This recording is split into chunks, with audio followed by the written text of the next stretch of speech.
In the day's other headlines, millions across the Midwest are closing out a brutal week of summer-like storms with even more extreme weather expected tonight and through the weekend.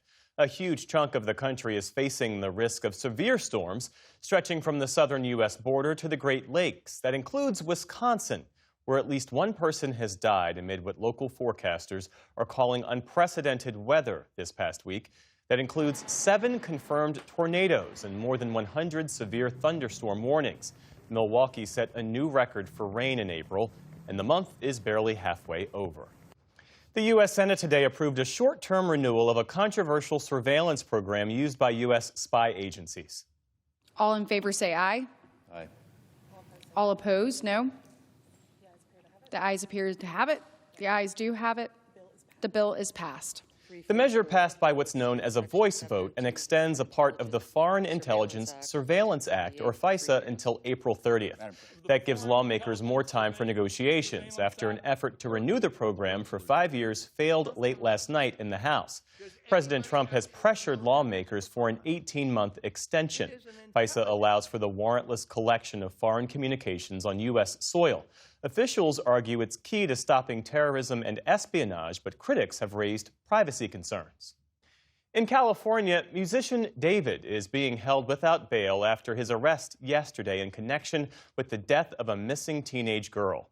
The 21-year-old star, whose real name is David Burke, has millions of followers on social media, and he created the anthem for the video game Fortnite. He's been the focus of speculation after the decomposed body of 14-year-old Celeste Rivas Hernandez was found in his car last year. Her family had reported her missing back in 2024. Police say Burke was arrested on suspicion of murder. They'll present their case to prosecutors on Monday. His lawyers say he is innocent. French officials say an 85-year-old widow of an American military veteran has returned home after being held in U.S. immigration custody for more than 2 weeks.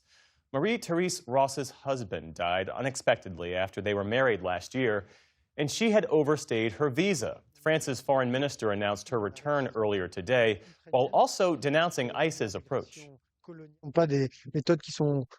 These were not methods that were acceptable for us.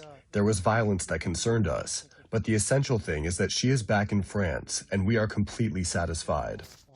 Her release comes a day after ICE acting director Todd Lyons said he will step down at the end of May. During his tenure, Lyons played a key role in carrying out President Trump's immigration crackdown. That included a number of high-profile enforcement actions, as well as the deaths of Americans Renee Good and Alex Preddy in Minneapolis. His replacement has yet to be announced. British Prime Minister Keir Starmer is rejecting calls to resign amid revelations that his former ambassador to the U.S., Peter Mandelson, was appointed to the post despite failing security checks. Speaking to reporters in Paris, Starmer said he was unaware of the lapse at the time and is, as he put it, absolutely furious. Starmer fired Mandelson last year over his ties to the late sex offender Jeffrey Epstein.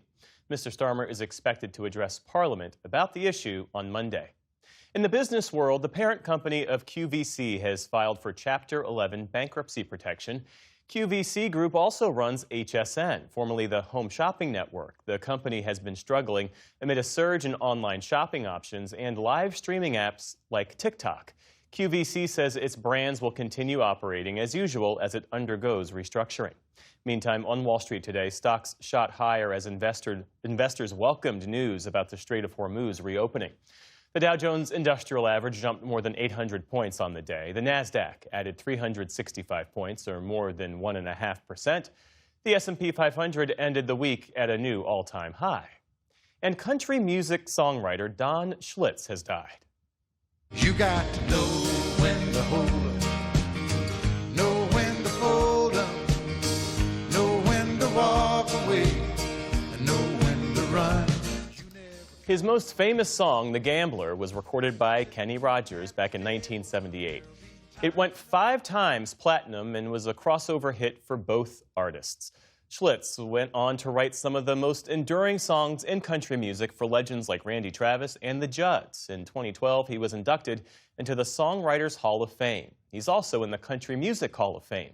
The head of the Country Music Association said today, his legacy lives on through his music and the many artists and writers he inspired. Don Schlitz was 73 years old. Still to come on the NewsHour, we look at how the Trump administration's recent actions are affecting support among young voters. David Brooks and Jonathan Capehart weigh in on the week's political headlines. This is the PBS NewsHour from the David M. Rubenstein studio at WETA in Washington, headquarters of PBS News. Support journalism you trust. Support PBS News. Donate now, or even better, start a monthly contribution today.